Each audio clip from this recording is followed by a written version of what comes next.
Salam, axşamınız xeyir olsun, dəyərli iştirakçılar. Mən bugünkü təlimin moderatoru Lalə Əhədova. Vaxt ayırıb seminarımıza qoşulduğunuz üçün hər birinizə təşəkkür edirəm. Bugün yenidən sizin inkişafınıza faydalı olacaq, maraqlı və maarifləndirici bir mövzu ilə qarşınızdayıq. Seminarımızın mövzusu xarici dil öyrənərkən edilən səhvlərdir. Xarici dil öyrənmə prosesi bəzən çətin görünə bilər və bu mərhələdə edilən bəzi kiçik səhvlər öyrənmə sürətinə təsir göstərə bilər. Bu təlim xüsusilə xarici dil öyrənən tələbələr, müəllimlər və bu sahəyə marağı olan hər kəs üçün faydalıdır. Təlim zamanı yaranan suallarınızı qeyd edə bilərsiniz. Seminarın uyğun hissəsində suallar cavablandırılacaq. Təlimin daha səmərəli keçməsi üçün xahiş edirəm, sual vermədiyiniz müddətdə mikrofonlarınızı bağlı saxlayasınız. İndi isə icazənizlə bugünkü təlimçimizi təqdim etmək istəyirəm. Bugünkü qonağımız ingilis dili müəllimi və təlimçi Aynur Heydərlidir. Buyurun Aynur xanım, söz sizdədir. Hörmətli iştirakçılar və əziz gənclər, hər birinizi səmimi qəlbdən salamlayıram. İlk növbədə səsim barəsində hər birinizdən üzr istəyirəm. Səhhətimlə bağlı yaşadığım problemə görə bugünkü təlimi bu səslə davam etmək məcburiyyətində olacağam. Əvvəla təlimin təşkilatçısı olan Dinamik Gənclər Mərkəzinə təşəkkürümü bildirirəm və belə bir gözəl şərait yaratdığı üçün, gənclərə daim dəstək olduğu üçün, oradan daim xüsusi imkanlar yaradıldığı üçün buradan öz təşəkkürümü bildirmək istəyirəm və əlbəttə ki, bu təqdirə layiq hərəkətdir. Keçək təlimimizə. Ümumiyyətlə, ümid edirəm ki, bugünkü təlimimiz hər birimiz üçün bir dönüş nöqtəsi olar və siz istəmirəm ki, bunu sadəcə bir təlim olaraq görəsiniz. Bu təlim deyil də özünüzə ayırdığınız vaxt kimi görün və əlbəttə ki, hər bir insanın özünə ayırdığı zaman onun üçün ən qiymətli sərmayədir. Gəlin elə təlimimizə də buradan başlanğıc götürək. İlk növbədə mən sizə belə bir sual vermək istəyirəm təlimə başlamamızdan qabaq. Neçə ildir, neçə müddətdir ingilis dili öyrənirsiniz? Chat bölməsinə zəhmət olmasa fikirlərinizi yazın.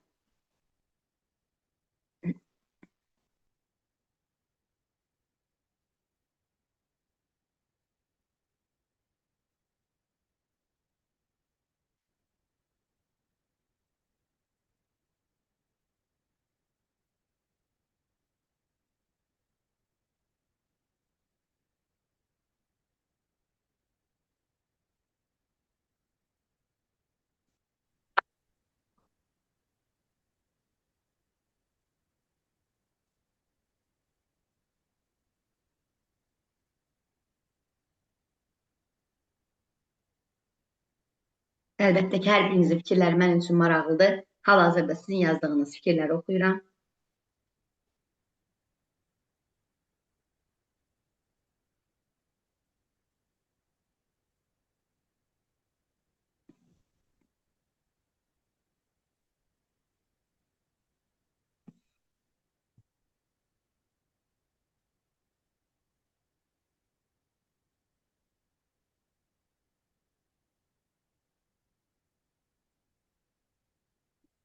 Əla, 3 ildir, 6 il. Daha sonra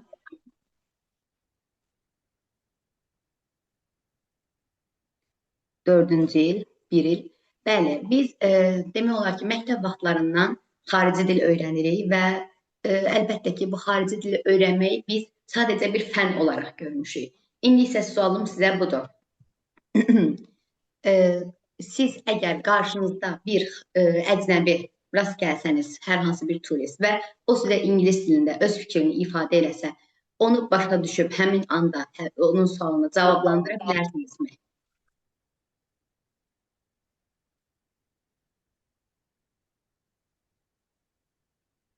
Aha, əla. Supersiz.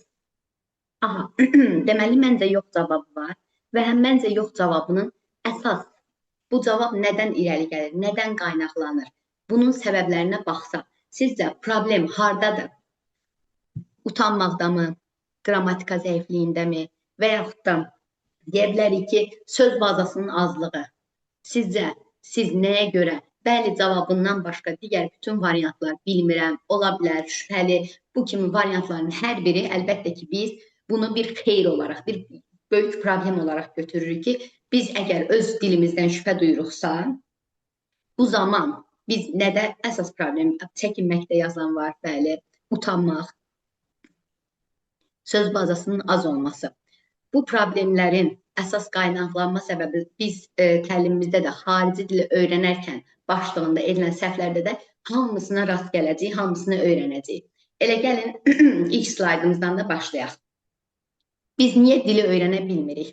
Sizcə bizim bu metodumuzdan problem var, yoxsa edilən səhvlərdən, etdiyimiz səhvləri araşdırmadan, bilmədən, əgər bir dəfə ediriksə onu ikinci dəfə düzəltmədən mi öyrənirik? Mən sizin üçün bütün bu növləri, hansı səhvlər, onların hansı, belə deyim sizə, hissələrə ayırmaq olar, hamısını rahatlıqla ayırdım ki, siz bütün bu dərinlikləri daha yaxşı öyrənə biləsiniz. Gəlin başlayaq. İlk öncə olan səhvlər. Psixoloji səhvlər, metodik səhvlər, planlama səhvləri, resurs və danışıqla bağlı səhvlər. Bu səhvləri ayırdığımız kateqoriyalardır. İndi bir-bir bunları ayrı-ayrı açacaq ki, görən psixoloji səhvlər dedikdə biz nəyi nəzərdə tuturuq? Metodik səhvlər deyəndə bəs nəyi nəzərdə tuturuq? Bunların hamısını ayrı-ayrı açdıqda siz artıq özünüzdəki olan, aha, məndə deməli, məsələn, metodik səhv var, mən bunun üzərində daha çox işləməliyəm və yaxud da məndə resurs səhv var, mən daha da buna yönəlməliyəm və onu inkişaf etməliyəm. Gəlin, baxaq psixoloji səhvlərə. Psixoloji səhvlərdə biz İlk növbədə səhv etməkdən qorxmaq. Bu anlayışı görürük. Niyə səhv etməkdən qorxmaq anlayışı? Burada biz hər hansı bir utanma prosesi ola bilər. Söz tapmamaq, qrammatik çətinlik, bir sözü deyərəm, aha, mənə kənardan qınaq obyektinə çevirərlər ki, məsələn deyirəm, Aynur plan sözü səhv dedi. Aha, gəlin o sözü o bilmir. Niyə bilmir? Biz ən çox qorxduğumuz məqam isə bizim qınaq obyektinə çevrilməmizdir. Buna görə də səhv etməkdən daim qorxuruq. Amma halbuki biz uşaq vaxtından öz dilimizi, öz ana dilimizi belə çəkinmədən, qorxmadan səhvlər edərək, minlərlə səhvlər edərək öyrənmişik. Yəni bunu hər birimiz yaxşı bilirik. Yəni əlbəttə ki, ilk gündən çörək deməmişik, ilk gündən su deməmişik. Bundan eşidərək və özümüz səhvləri təkrarlayaraq daha da düzgün bir yol tapmışıq. İkinci növbədə perfeksionizm. Nə deməkdir perfeksionizm? Hər şeyin ideal olması. Hər şeyin ideal olması sizcə yaxşı bir şeydirmi? Nə düşünürsünüz bu haqda? Əgər hər hansı bir fikri olan varsa, əlbəttə ki, açıb öz fikrini rahatlıqla deyə bilər.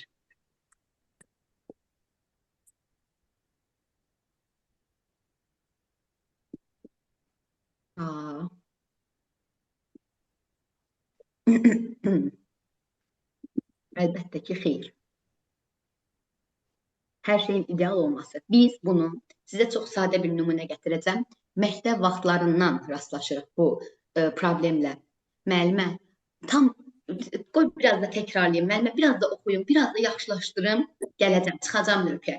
Bu nə deməkdir? Hər şeyin ideal olmasının üstündə biz çalışırıq, onun üstündə daha çox özümüzü inkişaf elətdirməyə çalışırıq, düzdür. Amma bu heç yaxşı bir şey deyil. 70% biliklə o bizdə yaranan özgüvən nəinki 100% biliklə gözləmək.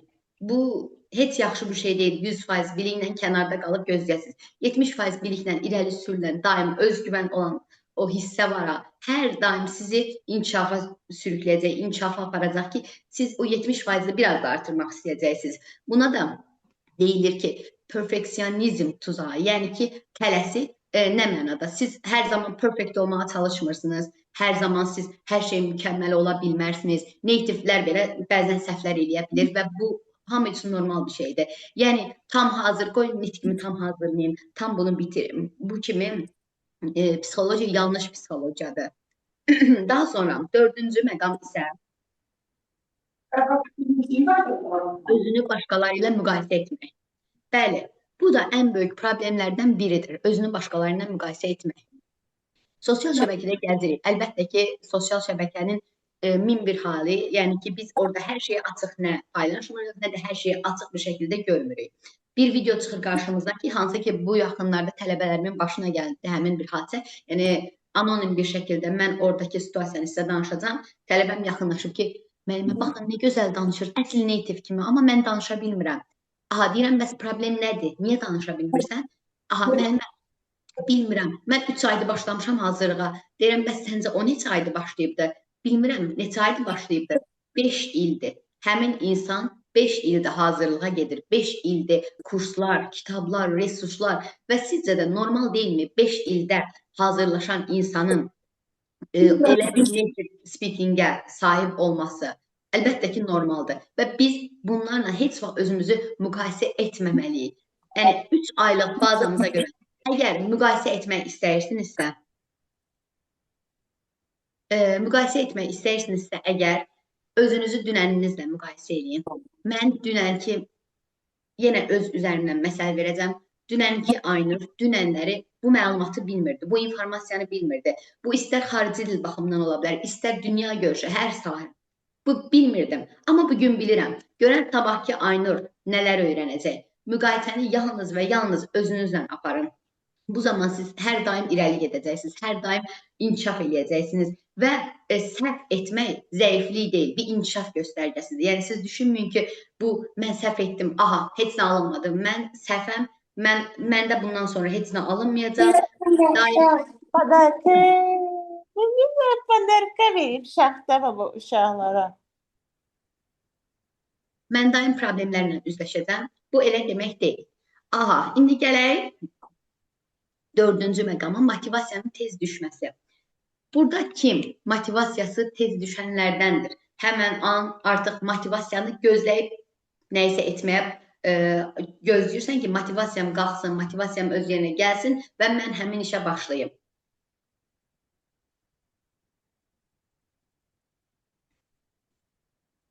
Aha.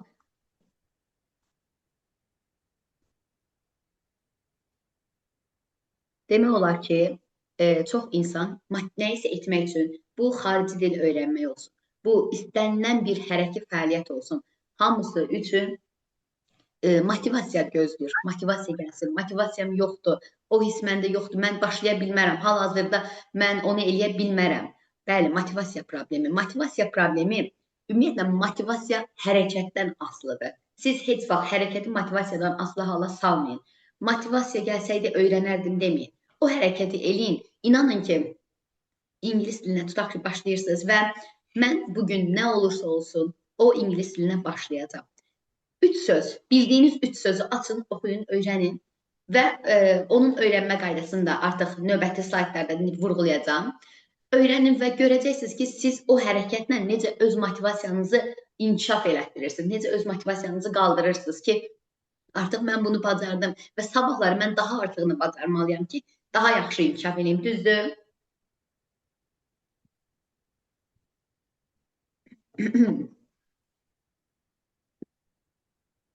Bəli, əlbəttə, disiplin çox önəmlidir.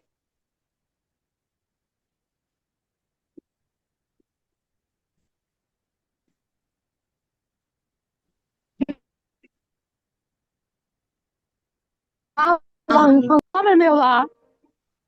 Aha, buyurun. Sual vermək istəyən vardı. Xarici dili öyrənərkən ən çox edilən səhvlər hansılardır? Biz bugünkü təlimimizdə bunun haqqında danışırıq. Əgər yəni diqqətlə sona qədər dinləsək, mən bütün detallara toxunacağam, bütün hər şeyi vurğulayacağam. Sadəcə sizdən xahiş edirəm ki, biraz səbirlə dinləyək və əmin olun ki, axırdakı bütün, yəni sual verməyinizə belə ehtiyac qalmayacaq. Çünki hər şey beyninizdə artıq tam oturmuş olacaq. Gəlin növbəti, ümumiyyətlə psixoloji səhvləri artıq başa düşdük, düzdür ki, nə idi psixoloji səhvlər? Bizim öz psixologiyamızdan asılı olan səhvlər ki, biz qorxmaq, utanmaq, çəkinmək, hər şeyin perfekt olması, motivasiyanın tez düşməsi, bu səbəblər bizim psixoloji səbəblərimizdir. Gəldik növbəti. Metodik səhvlər. Metodik səhvlər isə hansı səhvlər deyə bilərik? Yalnız qrammatikaya fokuslanmaq. Kontekstsiz söz əzbərləmək, listening etməmək, speaking practice etməmək, təkrarsız öyrənmək. Gəlin bunların hər birinə də yenə ayrı-ayrılıqda toxunun. Ümumiyyətlə, qrammatika oxumağı biz nəyə bənzədə bilərik? Bir fikriniz var? Yəni, yalnız qrammatika oxuyuruq. Səhər dururuq, açırıq grammar in use, oxuyuruq. Okay, to be, there is, there are, zamanlar, hər şeyi oxuyuruq. Amma istifadə eləmirik bunu.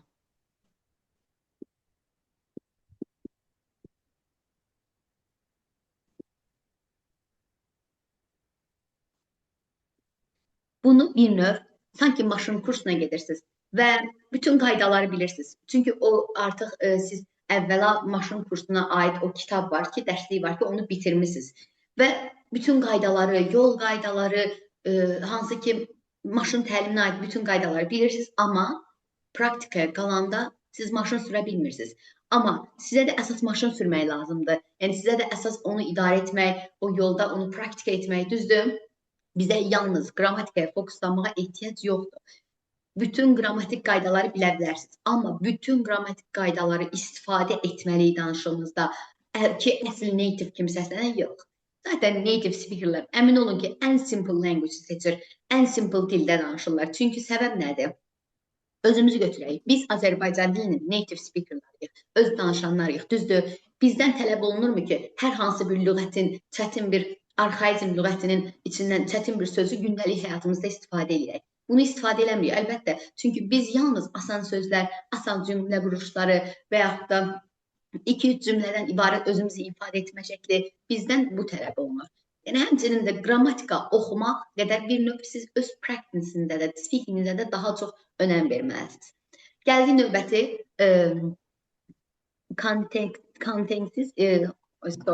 kontekstsiz söz əzbərləmək. Burada biz nəyi vurğulayacaq? Götürürsünüz söz siyahısını əlinizə və yalnız söz öyrənmək. Okay, promise, söz vermək və yaxud da punish, cəzalandırma. Ard-arda sözləri öyrənirsiniz və lüğəti artıq sevinclə bağlayırsınız ki, mən bugün 50 söz öyrəndim. Çox sevinclisiniz, çünki 50 söz öyrənmişsiniz və 50 söz öyrənmək həqiqətən çox böyük, demək olar, uğurdur. 50 söz bilmək ki, siz hansı ki, yetəri qədər ondan cümlə qura bilərsiniz. Bağladınız və getdiniz, artıq işlərinizi həll edin. Yəni, növbəti dəfə açanda baxırsınız ki, o 50 sözdən yalnız 5-i sizin yadınızda qalıbdır. Səbəb nə olar? Əla, bir cavabınız gəldi.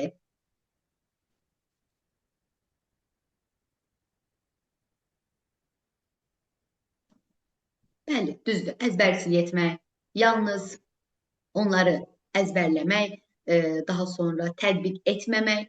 Biz hər sözü, amma hər sözü öyrənəndə ən azı 3 cümlə o sözə aid deməliyik. Elə götürürəm ilk dediyim sözdən. To promise, söz vermək. Okay, to promise öyrəndik. Mən bunu necə cümləmdə istifadə edə bilərəm? Yəni, hətta hər birinizdən hal-hazırda xahiş edirəm ki, to promise sözünü sadə, çox sadə şəkildə cümlədə istifadə edin.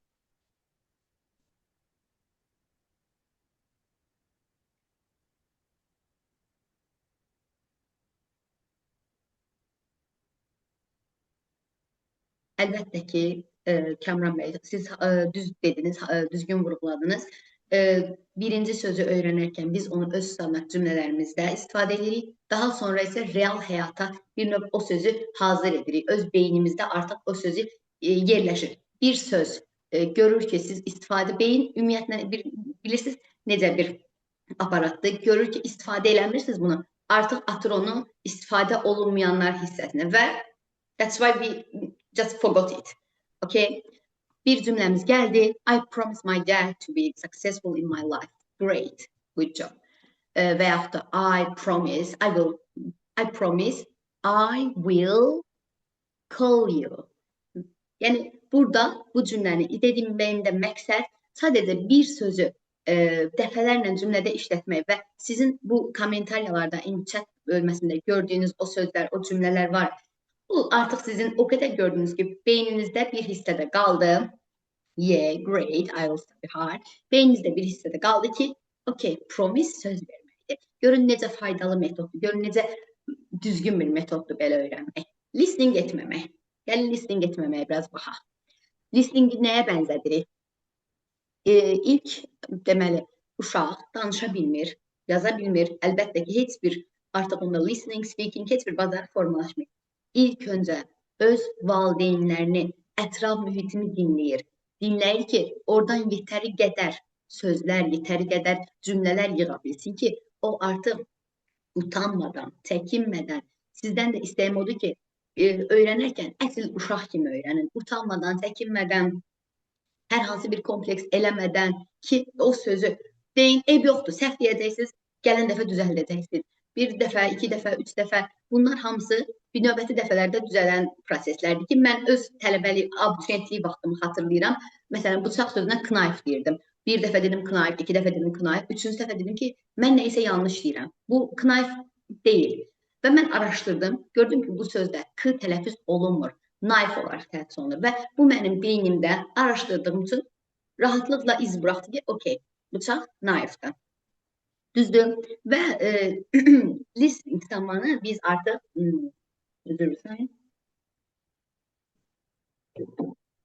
listening zamanı biz artıq dili dinləyərək öyrənirik ki, o qədər faydası var dili dinləyərək öyrənməyin.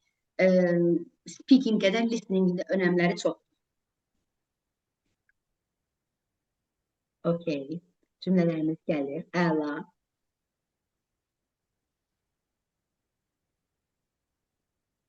İndi gəlin speaking hissəsinə toxunaq. Speaking də əlbəttə ki, bilirsiniz, ən vacib, dilin ən vacib məqamıdır speaking. Ki, biz danışmaq bəlkə də ən vacib bir şeydən deyil.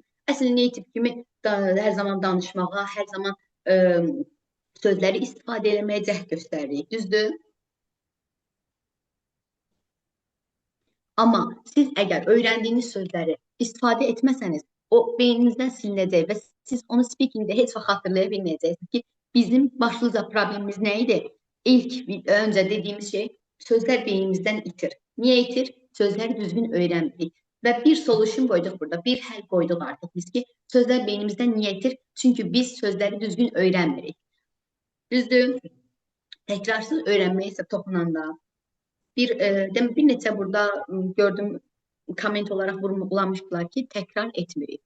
Mütləq. Təkrar biliyin anasıdır. Bizə məktəb vaxtından öyrədilən bir deyimdir, bir fikirdir ki, biz daim biliklərimizi təkrar etməliyik. Okey, mən bu sözü bilirəm. Bir daha qayıtmağa ehtiyac yoxdur, deyə bilmərik. Belə bir anlayış yoxdur. Adil, öz Azərbaycan dili olsun, istənilən fən, əvvəlki mövzulara qayıtmaq, onları təkrar etmək bizim həm göz yaddaşımız, həm zehni yaddaş, hər cəhətdən bizim üçün inkişaflı, yaxşı bir şeydir. İnkişafa xeyirli bir şeydir.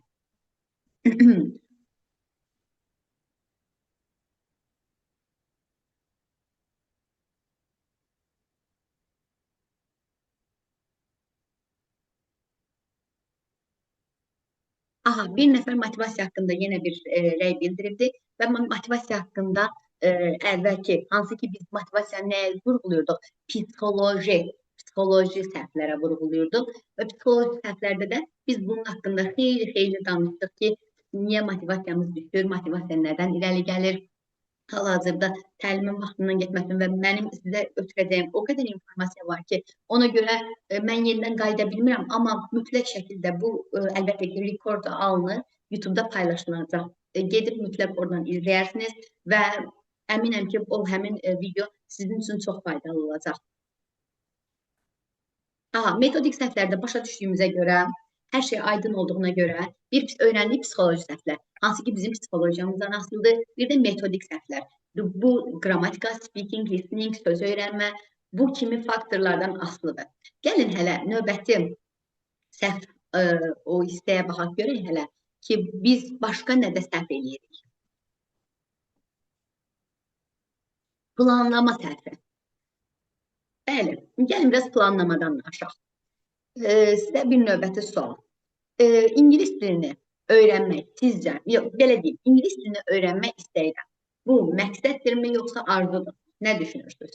Və əlbəttə ki, fikrini tam, dəqiq şəkildə toparlayan, belə deyim, yaxşı şəkildə ifadə eləmək istəyən varsa, səsi açıb danışa bilər bu haqda. İngilis dilini öyrənmək istəyirəm. Məqsəddirmi, arzudurmu? Aha. Həm məqsəd, həm arzu yazanlar var. Çox maraqlıdır.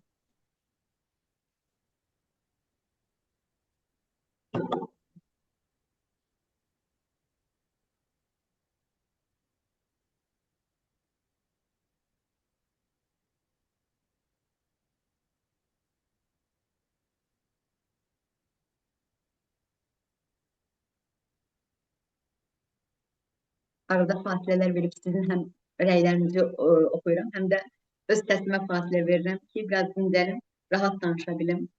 Aha,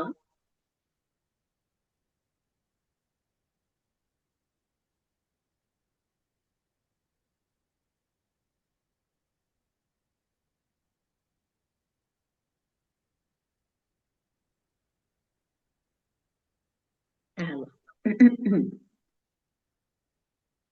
Gəlin onda, baxaq görək, ingilis dilini öyrənmək istəyirəm. Arzudurmu, yoxsa məqsəddirmi? Arzu yazanlar düzgündür. Çünki bir məqsəd mütləq şəkildə dəqiq bir vaxtı və dəqiq bir konkret bir məzmunu olmalıdır. Siz əgər bunu belə vurğulasaydınız, 3 ay ərzində mən özümü təqdim etmə, introduce yourself mövzusunda 5 dəqiqə sərbəst, fluently danışmaq istəyirəm, axıcı şəkildə danışmaq istəyirəm. Bu mənim 3 aya qoyduğum məqsəd. Düzdür. Bu çox həm vaxtımız var. Məqsəddə vaxt önəmlidir. Çünki vaxt olmadığı müddətdə bu sizin məqsədiniz ola bilməz. Sadəcə arzulaya bilərsiniz ki, ingilis dilini bilsəydim nə yaxşı olardı, İngiltərəyə getsəydim nə gözəl olardı. Amma əgər mən mütləq, məsələn, mən yay ərzində İngiltərənin filan ərazisinə getmək istəyirəm. Bu sizin məqsədinizdir. Çünki dəqiq vaxtınız var, dəqiq bir konkret məzmun var ağlınızda və həmçinin də dəqiq bir məzmun var ağlınızda. Düzdür. İndi gəlin bunu başqa necə formada demək olar ki, mən tutaq ki, deyirəm ki, mən sizə təlim keçmək istəyirəm. Mən bu haqda təlim keçmək istəyirəm. Bu yenə də arzudurmu, yoxsa məqsəddirmi?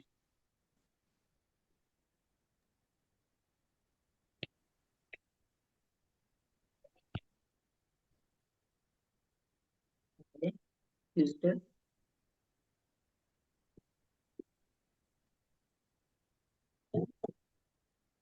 Düzdür. Afərin sizə. Həqiqətən də çox möhtəşəm anlamısınız. Düşünürəm ki, ümidvaram ki, həqiqətən sizə yaxşı izah edə bilmişəm fikrimi. Deməli, bu nə zaman məqsəd olardı? Mən təlimi verək ki, mən bu təlimdə sizə 1 saat ərzində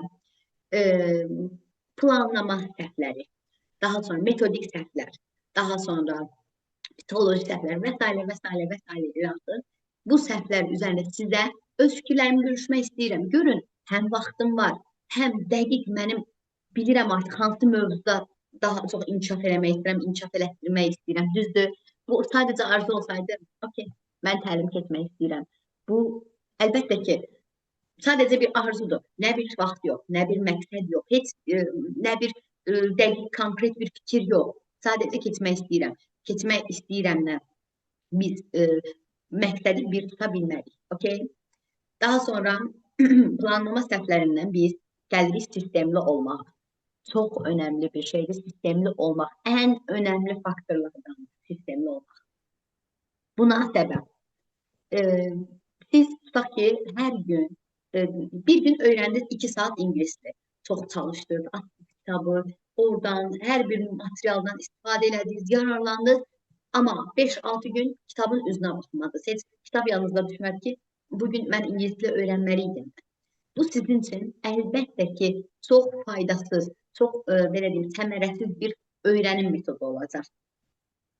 Biz bunun qarşısını biz necə alaq?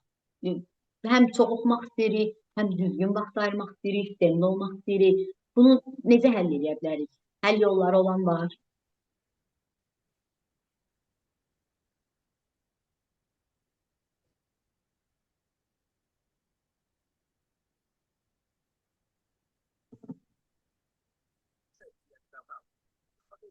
Aha.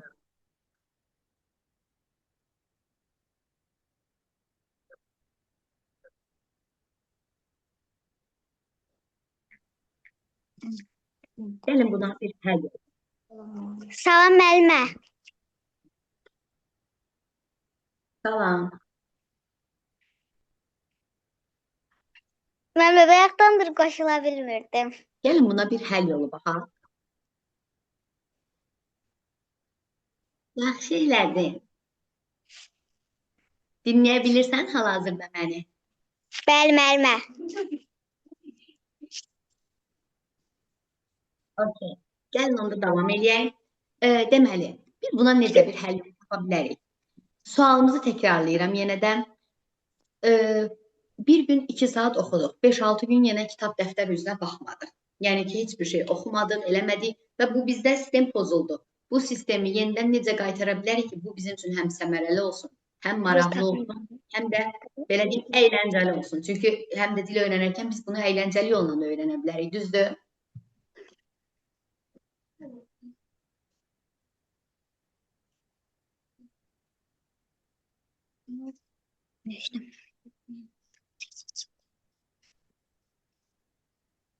Düzdür. Əla. Bu az müddətlə məşğul olmaq prinsipi tam vurğulayacağım prinsipdir. Günə, bəli, düzdür. Günə 20 dəqiqə. Düşünün ki, siz bir gün sadəcə 2 saat vaxt ayırırsınız və digər günlər vaxt ayırmırsınız. Bu sizin üçün çox səmərəsiz bir vaxt ayrımı olacaq. Öyrəndiyiniz heç bir şey yadınızda qalmayacaq. Amma günə 20 dəqiqə ayrılan o proses, günə 20 dəqiqə öyrənsəniz, bu 30 günə nə qədər eləyə bilmirəm, tam riyaziyyatım zəifdir, onu hesablayamıram. Amma əmin olun ki, 2 saatlıq öyrənmə prosesindən qat-qat yüksək olacaq. Və 20 dəqiqənin içində siz yeni 5 söz öyrənə bilərsiniz. Onu cümlənizdə istifadə edə bilərsiniz. Və həmçinin bəli, düzdür. Və həmçinin o 20 dəqiqəyə Kamran bəyin də vurğuladığı kimi podkastlar dinləyə bilərsiniz. Tutaq ki, yenə də mən bunu növbəti partlara bölmüşəm. Bu partlarda hər birinə xırda olsa da toxunacağam. Sadəcə indi çox geniş məlumat vermək istəmirəm ki, digər artıq o səhvlərdəki sizə danışanda o maraqsız gəlsin. Və əmin olun ki, o 20 dəqiqəni elə gözəl bölə bilərsiniz. Mən bunu minimum 20 dəqiqə götürürəm. Birinə 30 dəqiqə, birinə 40 dəqiqə. Nə qədər öyrənə bilirsinizsə, nə qədər gücünüz çatırsa, bunu hər gün davamlı etmək şərti ilə ki, siz bunu artıq qarşınıza arzu yox, məqsəd qoyursunuz ki, mənim məqsədim hər gün 20 dəqiqə, minimum 20 dəqiqə həmin dil sahəsində çalışacağam. Məsələn, dinləmə eləyəcəm, podkast dinləyəcəm, bir cizgi film izləyəcəm, əgər yeni başlamışamsa və yaxud da qarşımdakı ilə speaking eləyəcəm, 5 dəqiqə, 10 dəqiqəlik speaking eləyəcəm, onunla sadəcə danışmağa çalışacağam, səhv də etsəm, eyb yoxdur, amma danışmağa çalışacağam, okey? Sonra, real olmayan nəticələr. Real olmayan nəticələr dedikdə nəyi nəzərdə tuturuq? Sosial şəbəkədə əlbəttə ki, hər birimizin qarşısına çıxır. 3 aya əsl native kimi danış. Sıfırdan ingilis dilini 1 aya səni sadəcə öyrədirik. İndi qoşul. Mən bunu məsələn dedim. Yəni, hər birimiz əlbəttə ki, görürük bu reklam afişalarını. Amma ki, gəlin özümüzü aldatmayaq. 3 aya siz o gözlənti ilə, mən 3 aya əsl native kimi danışacağam. O gözlənti ilə o işə başlasanız, bu sizdə motivasiyanın düşməyinə səbəb olacaq və yəni 3 ayın sonunda görürsünüz ki, ortada heç bir nəticə yoxdur və sizdə artıq mən bacara bilmirəm. Okey, mən artıq ingilis dili ilə yolumu demək olar ki, ayırıram. Mən deməli oxuya bilmirəm. Başqası 3 aya native kimi danışır. Mən deməli bu məndə alınmır. Bu kimi düşüncələrə özünüzü belə deyim, kaptıracaqsınız, özünüzə artıq başqa bir şey fikirləşə bilməyəcəksiniz. Məndə alınmadı, mən eləyə bilmədim. Halbuki siz bilmirsiniz, bu real nəticə deyil. Orada illərin nəticəsi var, illərin əziyyəti var. Sadəcə onu reklam xarakterli önə çıxardılar. Və real olmayan nəticələrə inanmaq sizin sadəcə motivasiyanızı aşağı sala bilər, planınızı, sisteminizi, bu kimi şeylərin pozulmasına səbəb ola bilər. Bir də biraz öncə sistemli çalışmaq barəsində bir neçə məqam vurğuladım ki, sistemli çalışmaq deyəndə əsasən biz bir gün bir material, digər gün bir material, bu gəlsənlər durum, okey, mən bugün YouTube-dan oxuyacağam, belə yox, bugün səhərsi günü kitabdan oxuyacağam, o biri günü PDF-dən, bunlar yanlış üsullardır. Əgər siz həqiqətən də özünüzə uyğun xüsusi planınız olmasını istəyirsinizsə, bunu kitab, YouTube, PDF halında deyil də günləri skilllərə bölün. Hansı ki, necə? Sizin tutaq ki, speaking bacarığınız zəifdir. Həftənin 3 gününü ayırırsınız speakingə. 3 gün speakinglə, 20 dəqiqə speakingdən məşğul olacaqsınız ki, bugün yalnız tutaq ki, hal-hazırda bilirik ki, süni intellekt o qədər inkişaf edib ki, siz istənilən zaman süni intellektlə diyaloq qura bilərsiniz. Və sizin demək olar ki, bir dostunuz elə sizin öz mobil fonunuzdur ki, belə deyim sizə, onunla rahatlıqla ünsiyyət qura bilərsiniz. Siz daily rutininizi danışa bilərsiniz və yaxud da xırda mövzunuz nədirsə, o haqda, o topik haqqında danışa bilərsiniz, düzdür? Sonra digər 2 gününü eləyə bilərsiniz listening, dinləmə günü. Hansı ki, açarsanız bir podcast dinləyirsiniz və yaxud da YouTube-dan qısa bir şey izləyirsiniz və yaxud da dinləyirsiniz. Yəni, bunu ayırırsınız dinləmə gününə. Digər 2 günü isə bir gününü söz günü, vocabulary gününə edirsiniz. Bugün 30 söz, 40 söz, 50 söz ehtiyac yoxdur bunlara. Bugün 5 söz öyrənəcəm, amma biləcəm ki, 5 söz mənim həqiqətən də zehnimdə qalacaq o 5 sözdür ki, mən bunu daim inkişaf etdim, ya daim o sözlər beynimdə olacaq və mən heç vaxt o sözləri unutmayacağam. Həmin söz, o 5 söz orada qalmalıdır. Yəni, əlavə heç bir artıq sözə, okey, mən məqsəd qoyuram, 50 söz öyrənəcəm, bu bizim real məqsədimiz olmalı deyil. Qalan bir gün isə biraz öncəki metodik səhvlərdə vurguladığımız kimi təkrar. Təkrar çox önəmlidir. Bir həftə ərzində əziyyət çəkib öyrəndiyiniz bütün bilik bir gün təkrar etməsəniz, həmin an yarı hiss etsin. Çox yox da, çünki o biliyi axı siz yaxşı bir şəkildə öyrənmişsiniz. Sadəcə göz yumulu öyrənməmişsiniz. Yarısını unudacaqsınız. Növbəti həftə təkrar etməsəniz, digər yarısını unudacaqsınız və belə-belə yenə də o bilik təkrarlanmadığı müddətdə, nə qədər onun güclü öyrənirsə öyrənin, təkrarlanmadığı müddətdə unudacaqsınız. Okey.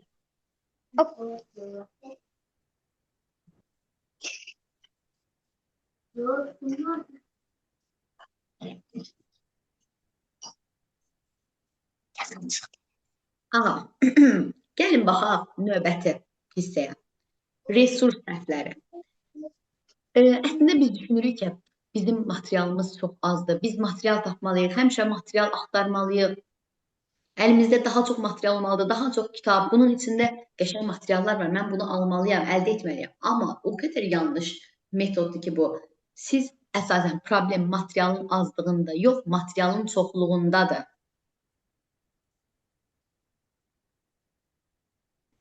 Materialın çoxluğundadır problem. Tutaq ki, hər birimizin telefonunda dil öyrənmək üçün xüsusi proqramlar olubdur, düzdür? Ki, biz onu yükləmişik, hər gün 10 dəqiqə, 15 dəqiqə hər hansı bir təkrar, hər hansı bir yeni sözə vaxt ayırmışıq.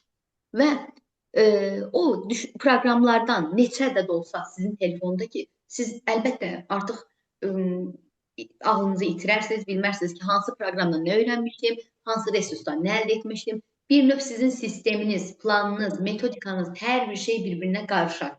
Hətta burada sizin psixolojik səhvləriniz meydana gəlir.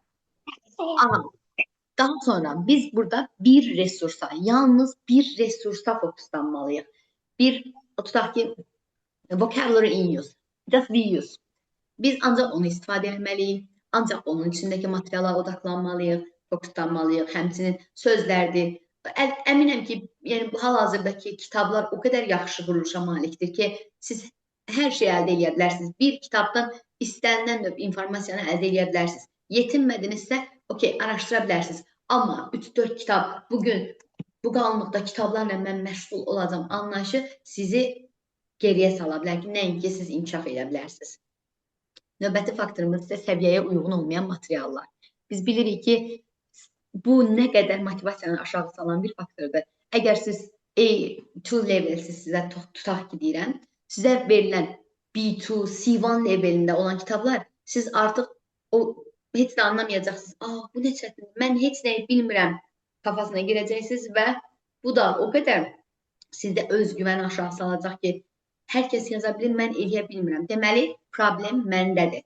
Yenə qayıtdıq psixolojik deməli səhvlərə. Bu hansı ki biz ondan birinci yayınmağa çalışırdıq, düzdür? Hamısı bir-birinə zəncirvari bağlanıbdır, hamısı bir-birinə çox əlaqəli bir şəkildə bağlanıblar deyənə. Birində buraxılan cüzi səhv sizdə bütün zəncirlərin qırılmasına səbəb olacaq. Ona görə dediyim odur ki, səviyyənizə uyğun var. Hətta deyərdim ki, biraz, məsələn, eləcə A2 səviyyəsiz B1 levelinə baxa bilərsiniz. Çünki sizin üçün daha maraqlı olacaq. Yeni şeylər çox öyrənəcəksiniz, daha yeni məlumatlar araşdıracaqsınız. Amma yuxarı səviyyəyə daha qalxmaq özgüvəninizi aşağı salacaq. Bunun əksi də insanı motivasiyadan aşağı salar deməzdim də daha çox insanı rahatlaşdırar. Okey, mən bilirəm. Günün C1 levelindəsiz və artıq siz bilirsiniz. Düzdür, sizə ehtiyac var C2 levelini araşdırmaq, öyrənmək və bu zaman sizin qarşınıza çıxan A2 leveli, A2 levelində olan bir material, okey, mən bunu bilirəm. Yanında da oturarsın bütün o istərdim. Mən zaten Zəhmət bunu olmasa bilirəm. mikrofonlarımızı bağlı saxlayaq. Mən onsuz bunu bilirəm. Bu material haqqında məlumatım var. Yox, 3-4 dərs sonra mən hamısını toplu bir şəkildə baxaram. Tamam Sizdə həmin orada formalaşır, bu rahatlıq formalaşır və bu rahatlığa əsasən siz heç nə öyrənmək istəmirsiniz. Bu motivasiyanın aşağı salınması deyil də daha çox sizin özünüzdə olan arxayınlıq yaradır ki, bu yaxşı bir arxayınlıq deyil. Biz çünki daima axtarışda olmalıyıq, daima öyrənmə axtarışında olmalıyıq. Gəldim yalnız motivasiya kontenti. Yəni hər bir part motivasiyaya bir növ çıxır. Çünki səbəb nədir? Motivasiya zaten öz içimizdə özümüz yaradırıq. Yalnız düşünün ki, əlinizdə heç bir material, heç bir öyrənmirsiniz. Hələ deyirsiniz ki, okey, ayın biri başlayacağım. Bu həftənin birinci günü başlayacağım. Saat 20:00-da başlayacağım, amma 20:00-dan bir dəqiqə keçdi, artıq yox, 21:00-da başlayaram. Yəni bu sizdə yalnız vaxtı keçirmək, vaxtı belə deyim, məşğul etmək. Başlamaq üçün yalnız motivasiyaya ehtiyacımız yoxdur. Hərəkətə ehtiyacımız var ki, dediyimiz kimi, motivasiya hərəkətdən asılıdır, hərəkət motivasiyadan yox. Ona görə də biz, məqsədimiz öyrənməkdir, izləmək yox. Motivasiya videolarını izləyə bilərik. Motivasiya sizin üçün yalnız bir qapı açacaq. Amma sistemli çalışmaq bütün qapılarını açarıdır. Yalnız başlanğıc üçün ola bilər ki, bəzən tələbələrdə görürəm, hətta mən də öz şagirdlərimi İlk dərs çox motivasiya verirəm. İlk dərs onların daha həvəsli başlamasını, daha yaxşı başlaması üçün ona çox gözəl təriflər deyirəm. Çox qəşəng, sən bacaracaqsan, sən eləyəcəksən bunu və ilk dərs olan motivasiya hiss edirəm ki, növbəti dərslərdəki təsiri çox güclüdür. Amma hər dərs bunu etmək olarmı? Etmək olmaz. Şagirdə motivasiya yox, yalnız sistemlilik lazımdır. Ki, bunu mən dərsimdən deyirəm, şagirdə yox, bütün dil öyrənənlərə. Tələffüz resursları. Tələffüz resursları hər birimizə əlbəttə ki, çox adi bir faktor gələ bilər ki, yəni siz əgər qarşınızda grammar kitabı, vocabulary kitabı, bir də pronunciation kitabı görsəniz və ikisini almaq haqqınız olsa, için mən qarşımda 100% əminəm ki, pronunciation qalacaq kənarda və biz o iki kitabı götürəcəyik ki, vocabulary vacibdir və 100% grammar da vacibdir. Mən bu ikisini bilsəm, əla ingilis dili danışacağam. Sevinirsiniz, düzdür? Amma bilin ki, pronunciation o qədər vacibdir ki, sözlərin düzgün tələffüzü və bilirik ingilis dilində, bütün dillərdə əslində belə deyim, bir sözü yanlış tələffüz olunduqda başqa bir söz olaraq biz onu eşidə bilərik, düzdür? Və bu başqa sözü istəmərik qarşı tərəf bizi yanlış anlasın. Buna görə də düzgün tələffüz olmadan danışmaq çətinləşir, anlaşılmamazlıqlara səbəb olur. Okey? Əlavə sualı olan, bu hissədə anlamadığı bir məqam olan varsa, əlbəttə ki, chat bölməsinə yaza bilər öz fikirlərini.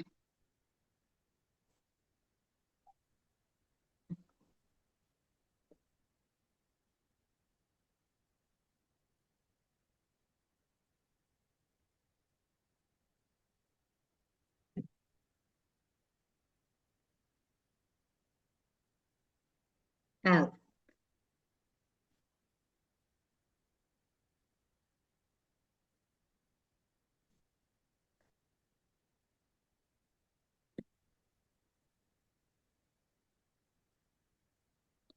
Gəldik danışıqla bağlı səhvlərə. Danışıqla bağlı səhvlərimiz nələrdir?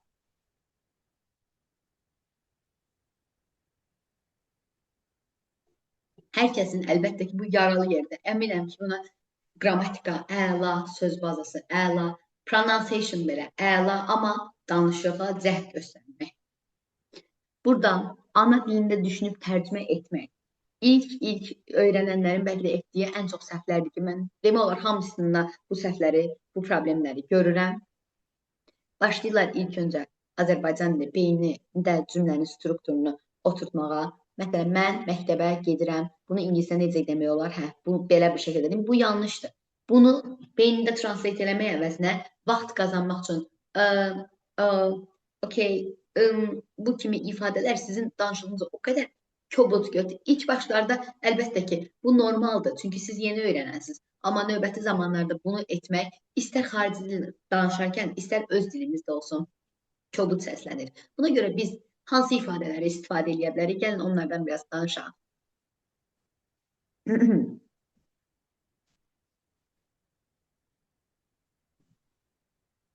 From my perspective. Daha sonra I feel, I think, in my personal opinion. Bunlar sizə vaxt qazandıracaq ifadələrdir ki, siz bunları deyərkən artıq beyninizdə bir növ həmin cümlə qurulur. Artıq o iki cümlənin arasında dayanmadan fasiləsiz eyni sözləri yes and also o qədər ifadə var ki, mən burada hamısını saymalı olsam, əlbəttə ki, digər məqamlara vaxt qalmaz. Yes, great.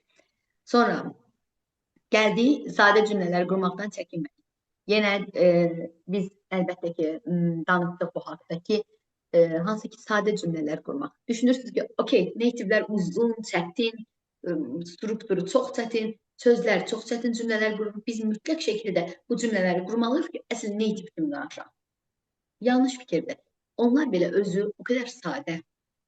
Sizə sadəcə bu məsləhəti verə bilərəm ki, ilin turistik vaxtında sadəcə bir şəhərə göz atın və onlarla ünsiyyət qurmağa çalışın. Görün necə sadə dildən istifadə edirlər, necə rahat dildən istifadə edirlər ki, yəni bir an öz-özünüzə fikirləşirsiniz ki, okey, mən ingilis dilini belə çətin fikirləşirdim. Onlar belə rahat danışırdılarsa, mən niyə özümü stresə salırdım? Mən niyə bu qədər çətinliyə düşmüş kimi, bacarmırmış kimi hiss edirdim? Düzdür? Buna səbəb isə bizdə sadəcə ön yargı ki, onlar deməli çətin danışırlar, biz də elə danışmalıyıq. Yox. Onlar heç inanın bizim dildə A2, B1 levellər olmadığı kimi onlarda da yoxdur öz dillərində. Biz başqa dili öyrənmək məqsədi ilə o levelləri qururuq ki, görək onların dilini nə dərəcədə yaxşı bilir. Düzdür? Onlar artıq öz qrammatikalarını dərinləməsini bilmirlər. Məsəl üçün, hansı ki, mən bir müsahibələrində görmüşdüm ki, qo'nun keçmiş halını soruşurlar və keçmiş hal forması nədir bilmirdi. Amma mən onun cümləsində went deyə işlədir. Yəni deyir, I went to the, for example, somewhere, yeah. Amma bilmir ki, bu nəyin keçmiş halıdır. Bunu qayda olaraq bilmir. Həmçinin danışırıq, indi hal-hazırda danışıram. Ola bilər ki, mən onlar üçün qıraqdan, kənardan dalbadal nə qədər qrammatik şəkilçi, qrammatik sözlər, sifətlər, belə çətin strukturlar qurum. Amma bu öz dilimizdə görün nə qədər sadədir, öz dilimizdə nə qədər bizim üçün adi bir şeydir. Ona görə sadə cümlələrdən heç vaxt çəkinməyin ki, okey, sadədir, əsas odur, öz fikrinizi ifadə eləməyi bacarın. Səhv tələffüz etməkdən də utanmayın. O tələffüz normaldır, səhv tələffüz etmək. Biz uşaq vaxtından səhv tələffüz eləyə öyrənmişik, fərqli sözlər demişik, suya, çörəyə və hal-hazırda həmin şey mi deyirik? Yox, demirik. Çünki bu bizə zaman bunu öyrətdi. Biz artıq bilirik ki, buna demək düzgün deyil. Sonra pasiv söz bazası. Pasiv söz bazası da yenə biraz öncə toxunduğum kimi min sözü bilib yüzünü istifadə eləyəcəksə elə 10 söz, 15 söz öyrənin, amma kaliteli öyrənin. Həqiqətən də sizin düşüncə elə bir şəkildə öyrənin ki, o beyninizdə, yaddaşınızda o söz daima qalsın. Yəni heç vaxt unutmayacağınız bir şəkildə öyrənin onu.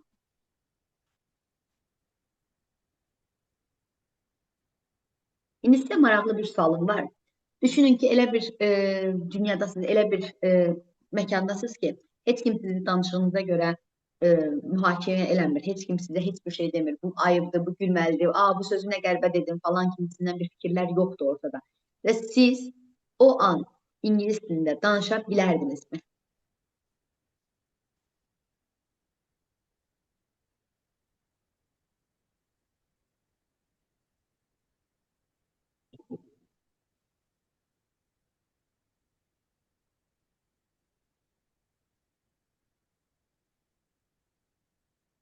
Sualım odur ki, heç kim sizi mühakimə eləmir.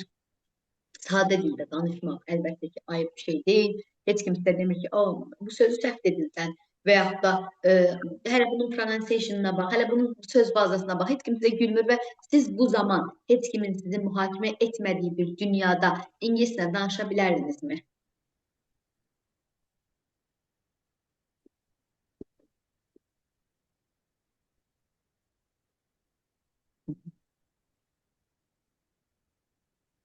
Aha, danışardım, cavablar gəlir.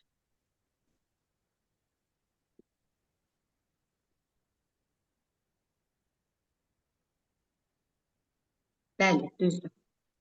Hər bir kəs o səhvlərdən keçirdi, o səhvləri özü practice eləyərək öyrənib ki, indi hal-hazırda mükəmməl bir səviyyəyə gəlib çatıbdır.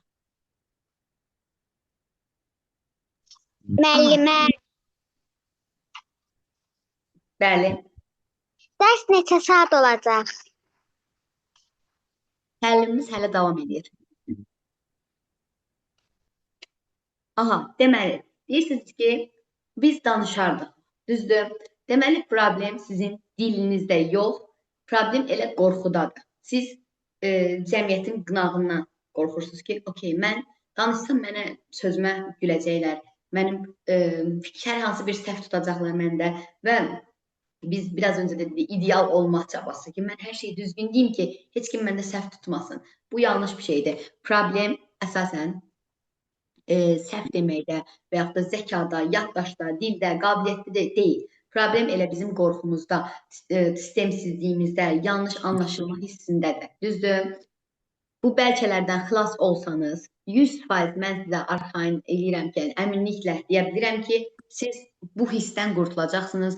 Bu artıq özgüvənsizlik, bu aşağı motivasiya, qorxu, utanmaq hissi və yaxud da bu kimi hisslərdən qurtulacaqsınız və rahatlıqla özünüzə sistem, plan qurub başlaya biləcəksiniz.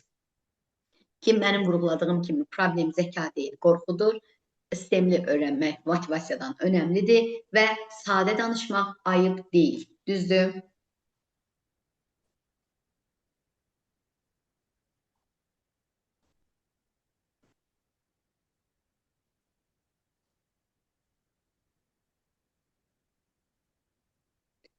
Buradan da bilirik ki, dil artıq istedad deyil, bir bacarıqdır. Düzdür? Biz öz dilimizi danışırıq. Bu bizim istedadımız ola bilməz. Çünki bu bizim öz bacarığımızdır. Bizə uşaqlıqdan köçürülən bir bacarıqdır.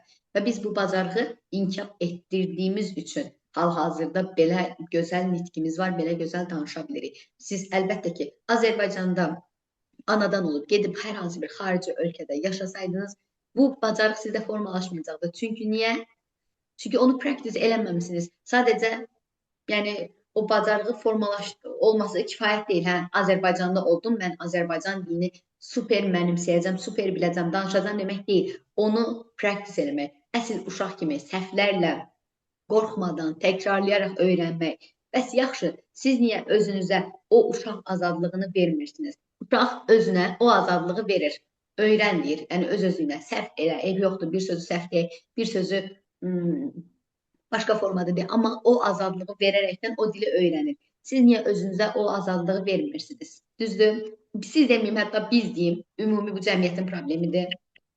Və belə bir şey vurğulamaq istəyirəm ki, bu təlimdən sonra ya yenə də əvvəlki kimi qorxacaq, çəkinəcək, həmin problemlər bizdə olacaq, sadəcə susacaq ki, mən ideal bilərəm, onda danışaram, qorxdu. Ya da bu təlimdən sonra səhv edə-edə danışmaqla cəhd göstərəcək. Plan quracaq, düzgün bir plan sistemli çalışacaq və motivasiyadan asılı qalmayacaq. Düzdür?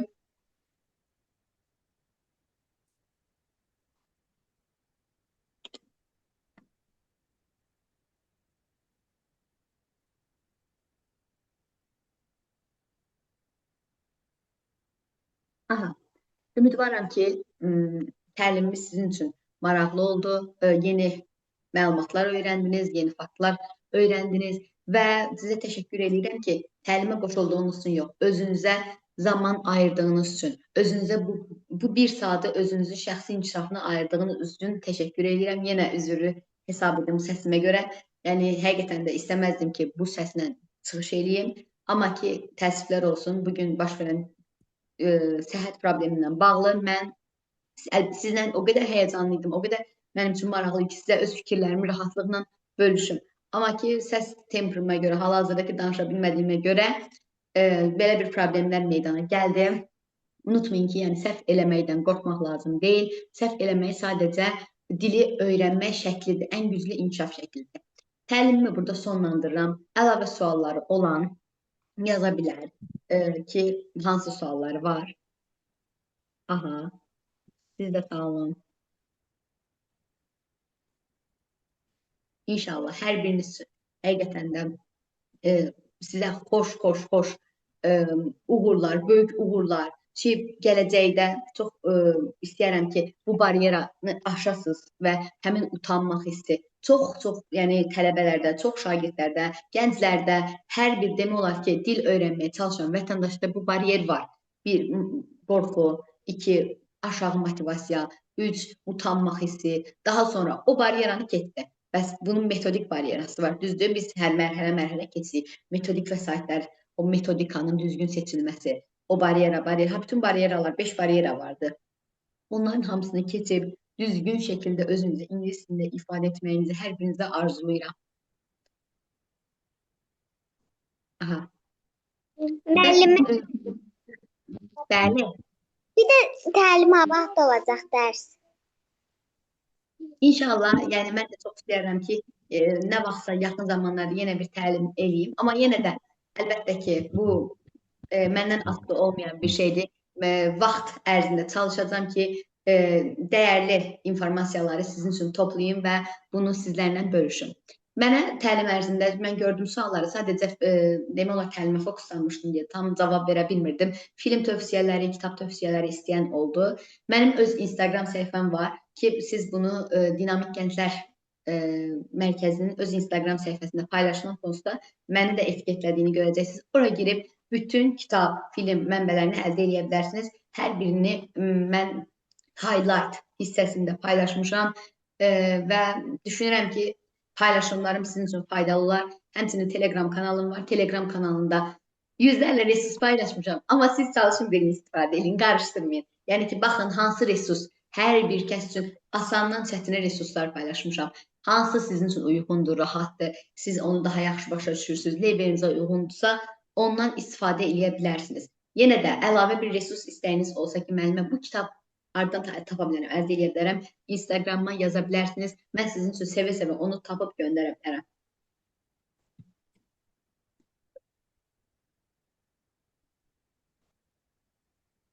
Xoşdur. Siz sağ olun ki, mənimlə bərabər bu təlimdə həqiqətən çox fəal iştirak elədiniz və demək olar ki, bütün suallarıma cavab verdiniz. Həqiqətən çox təşəkkür edirəm özünüzə ayırdığınız bu vaxt üçün. Aha. Çox sağ olun müəllimə. Çox sağ olun. Doğru.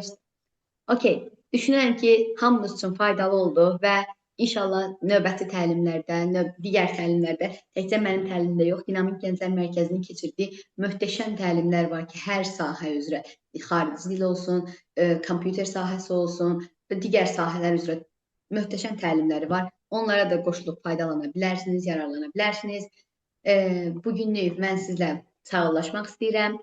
Gecəniz xeyrə, özünüzə yaxşı baxın. Hələlik. Beləliklə seminarımızın sonuna gəlib çatdıq. Xarici dil öyrənərkən edilən səhvlər mövzusunda bizimlə dəyərli bilik və təcrübələrini bölüşdüyü üçün təlimçimizə dərin təşəkkürümü bildirirəm. Eyni zamanda fəal iştirakınıza və marağınıza görə hər birinizə ayrıca təşəkkür edirəm. Ümid edirik ki, bu seminar sizin üçün faydalı və maarifləndirici oldu. Növbəti təlimlərdə yenidən görüşmək ümidi ilə. Hamınıza xoş axşamlar arzulayıram.